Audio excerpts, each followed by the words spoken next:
posledné dni je už naozaj teplo a je to vidieť na strelnici, že ľuďom sa až tak nechce trénovať. Ale veď, keď máte aspoň určitú fyzickú kondíciu a dodržíte pitný režim, dojdite, postrieľajte. Treba trénovať za každého počasia. Áno, priznávam sa, aj ja radšej trénujem, keď sneží. Hlavne keď husto sneží, to je úplná paráda. Ale tieto podmienky sú tiež celkom fajn. Chcel som robiť nejaké videjko aj s Paťom, ale ten je už vlastne teraz na ceste na majstrovstvá Európy do Poľska. Držíme palce. Nech to tam všetko zlikviduje a donese medaile. Ale on určite donese medaile. Takže až keď sa vráti niekedy ten ďalší týždeň alebo potom natočíme niečo spolu. Čo také máme v pláne? Budú nejaké nové ARK, zaujímavé značky, niečo z USA. To chystáme. Chystáme aj tú FN-u, dúfam, že tá sa mi čoskoro dostane do rúk. Krátka 590.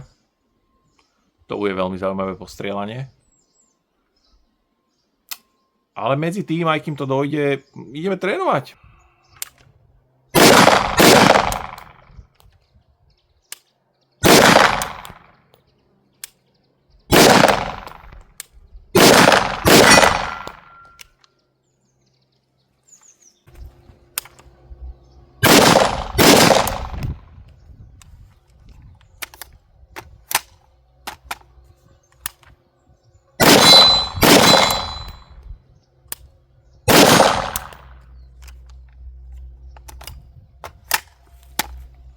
Niekedy je príjemné len tak si zacinkať kov na nejakých, čo som teraz, 40 metrov asi. Ja viem, najlepšie na Instagrame vyzerá strieľať na 3 metre s AR-kom a strašne rýchlo a niekde to tam nasypať, ale mám rád takú tú univerzálnosť. Predsa len je to dlhá zbraň, takže vedieť streliť aj na viac. Strieľal som s ňou teraz na 40, strieľal som s ňou týždeň, dva dozadu na 200 metrov, kde som teda využil magnifier, približovátko, trojnásobné zväčšovátko, ktoré tam mám. A snažil som sa teda aspoň, táto zbraň nie je vybavená na nejaké long range strieľanie, ale aspoň na tých 200 metrov som videl, že aj s týmto setupom, čo tam mám, takmer z voľnej ruky dokážem zasiahnuť cieľ, postavu na tých 200 metrov úplne v pohode. Ono to nie je až taká veľká vzdialenosť, ale áno, kolimátory na tie vzdialenosti už majú svoje obmedzenia, hlavne napríklad tá bodka, a toto je len 2 moja bodka, ale keď som sa pozrel na ten cieľ, použil som klasický papier, siluetu, prekrylo to výraznú časť terča. Čiže už musíte vedieť plus minus, čo od toho očakávate a kde vám to asi letí, musíte pracovať so spúšťou. Vravím, ani som si vlastne nepodopieral zbraň, strieľal som to takmer z voľnej ruky, ale aj na tých 200 metrov zásahy tam boli úplne v pohode. Takže dobre.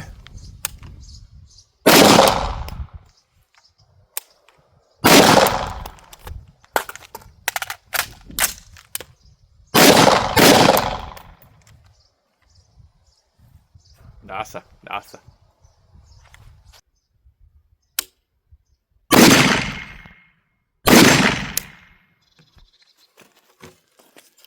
Nezabúdajte robiť s tou poistkou a trénujte. Tréning je v podstate to, čo vám spraví rozdiel medzi takým tým internetovým bojovníkom, nazvem to tak, komentárovým bojovníkom a tým, ktorý aj niečo vie odstrieľať. A ako vravím, za každého počasia. Treba si užívať horúce letné slnko, treba si užívať dážď na jeseň. Treba si užívať sneženie, aj keď teda jasné, tu na našich podmienkach až toľko nesneží, ale vravím, ja to zbožňujem.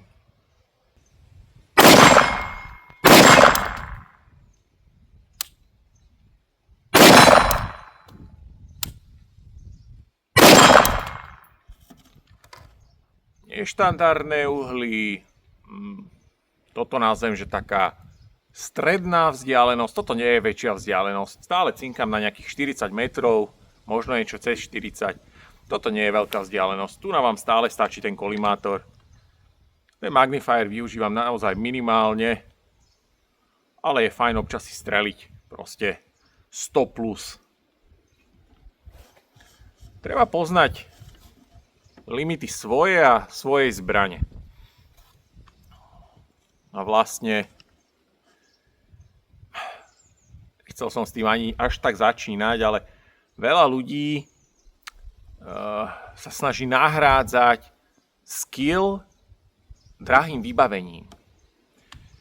Z môjho pohľadu to vybavenie by malo doplňať ten skill.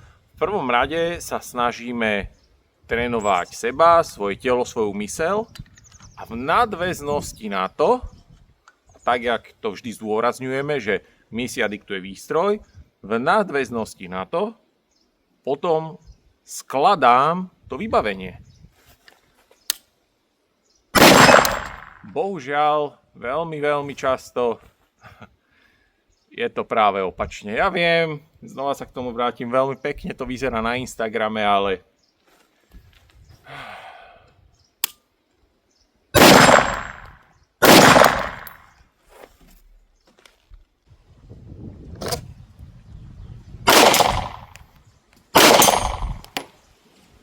jasné, keď na to máš a chceš to do zbierky a páči sa ti to, určite si to kúp. Peniaze investované do výstroje, zbraní, streliva sú dobre investované peniaze. Ale nemyslíte si teraz, že tým, že si kúpim drahý Red Dot, tak budem strieľať lepšie. Alebo tým, že si kúpim, neviem, najdrahšie AR-ko na trhu, tak zrazu sa zo mňa stane král CQB, alebo tak. Nie. Ono to ide tak ruka v ruke s tým, koľko času strávite tu, kde stojím teraz. Koľko vlastného času a peňazí investujete do nábojov, do vzdelávania sa.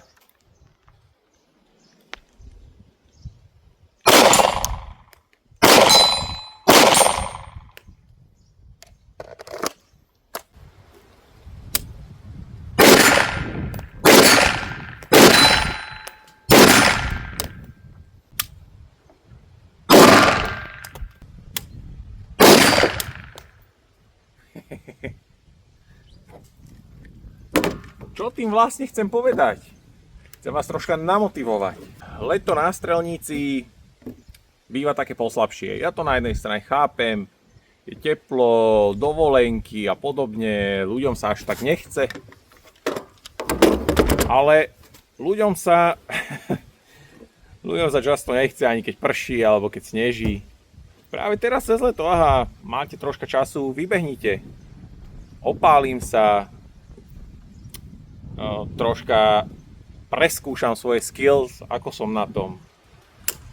Vzdelávajte sa, učte sa, čítajte knižky, cvičte svoje telo. Naozaj to je základ, udržovať sa funkčný a zdravý. Pokiaľ nedokážem vybehnúť, ja neviem, na 3., 4. poschodie v bytovke bez toho, aby som začal dostávať pomaly srdcový záchvat, tak je so mnou niečo zle. Ako chcem bojovať, ako chcem niekomu pomôcť, napríklad niekomu blízkemu, keď mám problém sám so sebou. Vidíme to dnes a denne, nazvem to tak. Stačí sa pozrieť kúsok za hranice, čo sa deje. Nejdem sa teraz príliš o tom baviť, o vojne a tak, aká je situácia, ale snažte sa troška tie svoje schopnosti zlepšiť. Je to neustály proces, je to veľká zodpovednosť, ľudia sú leniví, ale z môjho pohľadu nie je nič horšie, ako byť neschopný pomôcť. A to sa teraz nemusíme baviť primárne ani o zbraniach, ale celkovo. Nájdite si čas, keď aj sa vám nechce ísť na nejaký kurz prvej pomoci, pozrite si aspoň videjka, prečítajte si o tom nejakú literatúru, kúpte si turniket, dovybavte si lekárničku. Dojdete si aj streliť, dojdete si zatrénovať.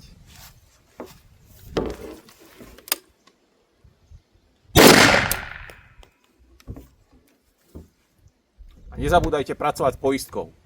Na to tu mám fakt, že nervy. Ľudia sa tu točia a robia také hovadiny niekedy. Potom raz vydám knižku.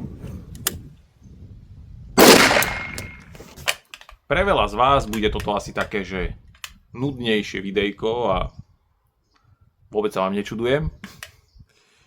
Na druhej strane dúfam, že aspoň niekoho z vás dokážem namotivovať k nejakému zlepšeniu sa.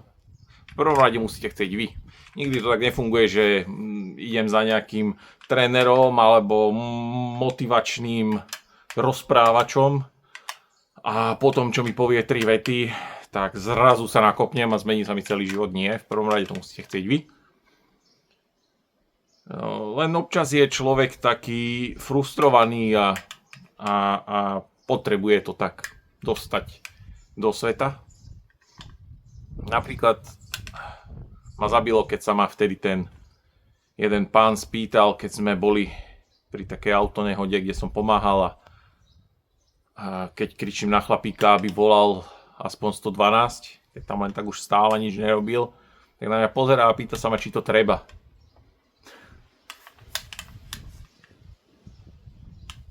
Bdete, lidé bdete, trénujte, čítajte, vzdelávajte sa, snažte sa byť každý deň lepšou verziou samých seba.